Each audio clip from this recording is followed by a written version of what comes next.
في تصريحات مارسيل كولر وكاردوزو المدير الفني لنادي سان داونز. الاثنين في التصريحات بتاعتهم كلهم واخدين حذرهم من بعض، وكلهم عارفين ان المباراه صعبه، وكلهم عارفين.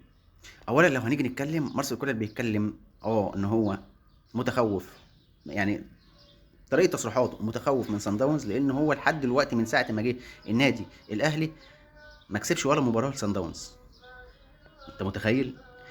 ده غير الناحية التانية كاردوزو اللي كان بيدرب الموسم اللي فات نادي الترجي التونسي، وكان وصل لمرحلة النهائي دوري أبطال أفريقيا، وفي الآخر خسر البطولة على إيد النادي الأهلي. فبالتالي مارسيل كولر عنده قلق من نادي سان داونز، لأنك أنت لو هتيجي تتكلم نادي سان داونز فعلا عمل طفرة كبيرة قوي في الكرة الأفريقية. بس من الناحية التانية نادي سان داونز متخوف من الموضوع ان هو كل موسم بيطلع من دور نصف النهائي على ايد نادي او على ايد اي نادي من شمال افريقيا. فالخلاصة المباراة هتبقى متعقدة، وتقريبا المباراة بتاعت غدا اللي هي هتتلعب الساعة 3 هيبقى في تحفظ ما بين المدربين الاتنين، سواء كان مارسيل كولر او كاردوزو. ايه اللي هيحصل ما احناش عارفين، بس اللي انا متأكد منه ان اللي هيركب المباراة نفسيا بكرة هو اللي هيكسب البطولة. يعني البطولة بتاعت الماتش بتاع بكرة بالذات هو اللي هيحدد للمنافس البطولة كلها. فاللي هيركب نفسيا في المباراة بتاعت غدا، بالاخص بتاعت غدا، هو اللي هياخد البطولة في الاخر. دي الخلاصة بتاعت مباراة غدا او مباراة النادي الاهلي مع نادي صن داونز.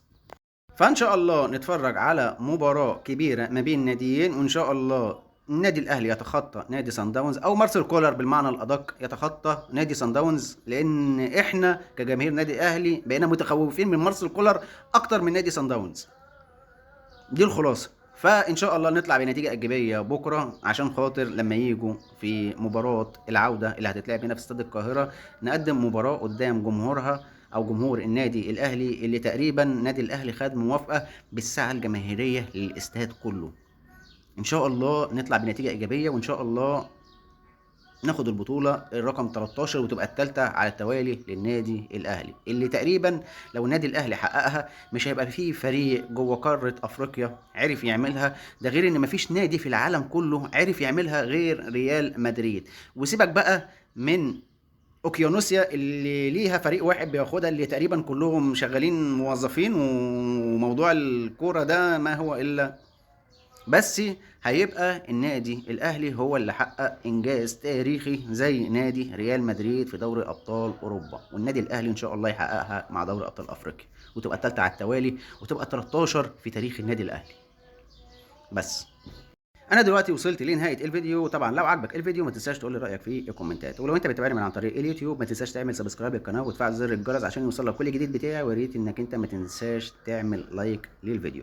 ولو انت بتتابعني من عن طريق الفيسبوك ما تنساش تعمل شير للفيديو، وعشان خاطر الفيديو يوصل لاكبر عدد من جماهير النادي الاهلي. وقبل ما اقفل الفيديو ما تنساش تصلي على سيدنا محمد عليه افضل الصلاه والسلام.